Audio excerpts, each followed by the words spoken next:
With that, I will yield to, I believe, the only CPA on our committee, Ms. Jenkins from Kansas. Thank you, Chairman Berry, Ranking Member Neal, and members of the committee.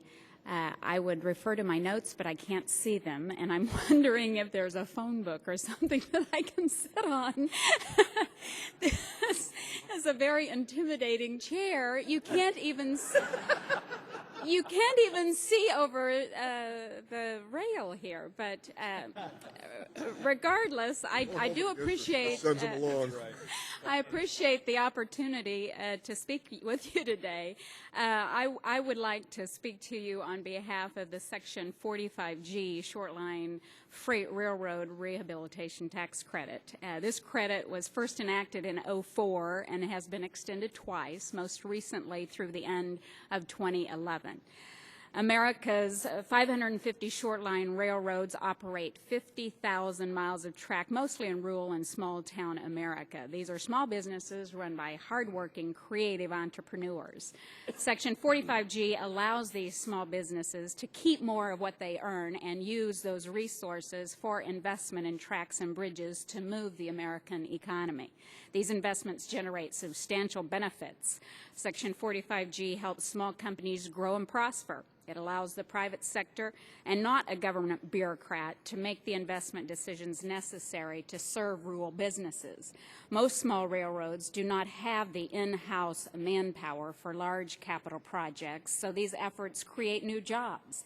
Virtually all track materials are produced by American workers in American facilities. The investments create infrastructure that will generate public benefit for 40 years or longer, and they are assets that can never be moved out of the country. The ultimate beneficiaries are the thousands of railroad customers who depend on these local railroads to move their goods to market. An example from my own district in Kansas demonstrates a point replicated by 45G throughout rural America. A major national cement company needed to invest $500 million to expand in a plant in my district. However, this expansion could only be justified if competitive and reliable rail service was available. The South Kansas and Oklahoma Railroad was in the right location but needed a significant upgrade. The 45G credit allowed SKO to make the necessary upgrades to meet that need. The cement company made that $500 million investment, and today it's producing and shipping millions of tons of cement by rail. They are the largest employer in that community and generate millions of dollars in economic activity. Creating jobs and generating economic growth is always a challenge, but it is especially challenging in rural America. Short-line railroads are not the largest segment of the transportation industry. Their importance is not their size, but their reach.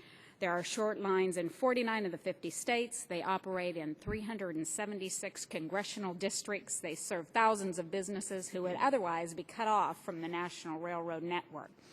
As of today, H.R. 721 has attracted 225 co-sponsors, which I believe is one of the highest of any bills currently referred to the Ways and Means Committee.